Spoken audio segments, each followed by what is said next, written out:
All right, welcome back to Teal House Farm. Tonight / tomorrow, we are going to can some chili beans. I love to keep chili beans in the pantry for making chili. Now you can can chili, like meat and all, and put in your pantry all in one in a jar, and I've done that before, and I have some in there now, but I also like to can chili beans separately. Sometimes I'm using them for a non-chili recipe, or also sometimes when I make chili, like for church or something, I need to make a lot, and it just makes more sense to have just a lot of the beans and then add the meat later.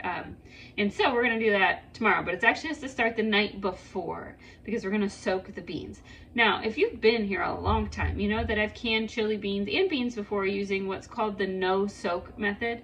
The no soak method is not USDA recommended. It's basically like raw packing, which is okay for most vegetables, but these beans are dry. And so with the no soak method, and you can find the videos I've done before, what you do is you put about a 1/4 cup of beans in your pint jar, and then you top with boiling water, and then you can like that.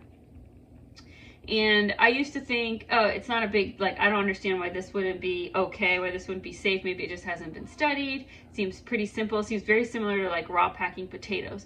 But since I've done it a couple times, I now kind of realize why this isn't recommended, and I'm going to tell you why I don't do it anymore, and it's because what I've realized. I think the difference here between raw packing a vegetable and raw packing a dried bean is that dried beans are going to soak up a lot of that liquid. And a 1/4 cup of dried beans is not an exact measurement if you think about it, because one jar could have something like 2 or 3 more dried beans in them, and just that little bit of difference in number of beans will actually greatly increase the amount of liquid that is going to be absorbed because these are dry beans. So what I ended up with, some jars that looked great. They looked like they had, it is on my shirt, man, I'm a mess. They looked like they had a really equal parts liquid and bean to them. Looked like a very good jar. And some of them came out and they looked kind of dry. They looked like there was not enough liquid. First time I did it, I thought, well, maybe I wasn't careful with my pressures. Maybe there was some siphoning. Second and third time around, still having the same issue. And I was like, I think the issue is in the canning method. I think I don't like this canning method anymore. I really don't feel safe if we're going to having these jars come out without enough liquid in them. So I will no longer be doing that. You can totally still do it if you want. I just wanted to explain why, if you look at older videos and you see me doing that, why I'm not doing that here and why I don't do it anymore. We're going to use the USDA approved method of canning beans, and the only reason that I didn't do it before is because it was a little bit, you know, anytime you can skip a step, make life easier, right? But it's really not that big of a deal to have to soak the beans. So anyway, we're going to do the long soak, overnight soak method, which is putting them in the cold water. You can also do the quick soak method, which is put them in your pot of water, bring them to a boil, let them sit in the hot water for an hour. Both of those methods are USDA approved for canning dried beans. I'm just thinking ahead, and I'm just going to go ahead and do the cold soak overnight. So we're going to go ahead and get that all set up, and then tomorrow we'll come back, we'll add our spices. We have like a spice mix we're going to put together with some dried spices, and then we'll can these up. And it's a pretty simple process. We're going to make a whole bunch so that we don't have to do this again until next year. We are going to use pinto beans. You can kind of use any kind of bean variety you want, but you're going to want 5 pounds of them. We're going to use pinto beans. Sometimes I do like to kind of mix and match similarly sized beans, so I might do some pintos and some blacks, or some pintos and some Great Northern. I like having like multiple beans in my chili, but tonight we're just going straight pinto. So we have to rinse off the beans, pull out any weird pieces that made it into the bean bag, and then we're going to put them in just a giant pot of cold water and forget about them until tomorrow morning.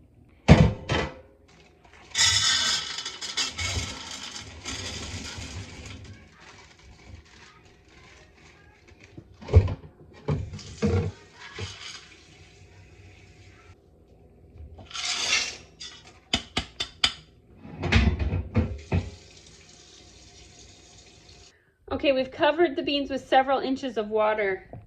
The perspective is kind of making it look like there's not much water in there. There's a lot of water in there. You have to trust me on that one. Sometimes perspective is weird. Several inches. They will expand, and you want to make sure it's got plenty of water in there so they have room to do that. Obviously, they will not be completely hydrated in the morning, right? It's going to take cooking to do that, so this won't make it so that they're going to be mushy in your jar. This just helps them start the rehydration process so that once we're ready to pack them in jars, they aren't starting from point 0 and going to soak up a whole lot of liquid, which is the problem with the no soak method and why I won't do that again. This is just going to sit overnight. So we're just going to let it sit overnight. I'll see you in the morning and we'll put it all together. Well, good morning, welcome back. Yes, this is the same sweater with the same stain because I'm not gonna bother getting changed until I'm done making a mess, because I'm just gonna get messy, right? Canning is kind of a messy process. Oh, it's so early. I've been up since 4:30, not on purpose, because that's when the baby decided it was time to have a party, and I thought, well, if I'm already up, might as well just finish my project, and maybe we'll get lucky and get a nap today. So let's get this done. Our beans have soaked overnight, and they look bigger and are taking up a lot more water. We'll show you. There you go, with a nice ring light reflection in there. So from here on out, the steps are really easy. I'm gonna tell them to you, and then we're just gonna do them because it goes pretty easy, pretty fast. We're gonna drain the beans completely. That's the hardest part because this pot is heavy and we don't want to dump all the beans in the sink by accident. And then we're going to refill with cold, just tap water, and we're going to bring them back to a boil, and we're going to let them simmer for 30 minutes. And then into the jar they go with the cooking liquid. You want to aim for about 50% liquid, 50% beans. It's not really an exact science, but you want to make sure there's plenty of liquid in there to help the canning process be done safely. To help the heat and the pressure go through the whole jar. And then before we put our lids on, we're going to add our spice mix. I made the spice mix up a little bit ago. That's it. And I'm going to list everything that's in here right here. And I will also put it in the comments below. And I will put a link to the original blog that this recipe came from. This is not my spice mix recipe. This is somebody else's, but it works really well.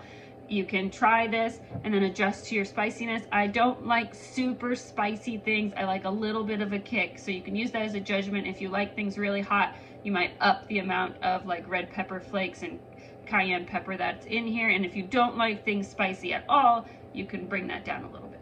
But there's the mix. We might have to make more. I can never remember how many jars this does. I think this does a whole 5 pounds of beans, but we'll see. So we're gonna put 2 teaspoons of this in each of our pint jars. But let's go ahead and get those beans drained, new water back up to a boil.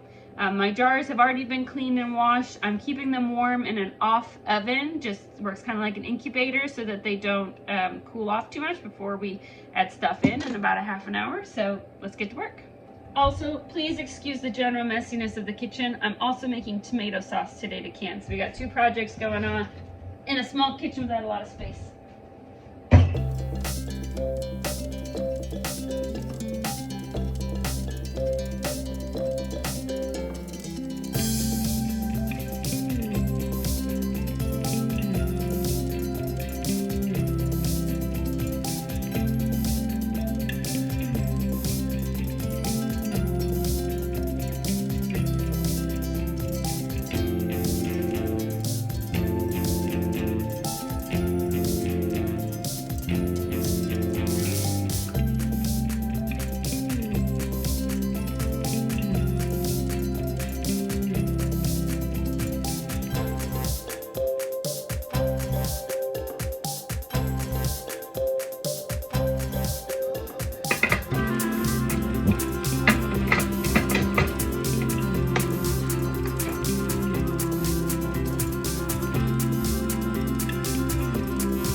And that's it. They're all done. It smells great. There was one jar I probably saw that had way too much liquid to beans, but that's still perfectly safe. It's just I won't have very many beans in that jar. I must have just forgotten to put enough beans in there and just topped it off with liquid. But other than that, the rest of the jars look great. And I'm excited to have these on the shelf. These should last me all year, and I'll do this again next year. So thanks so much for watching, and we'll see you all again next time.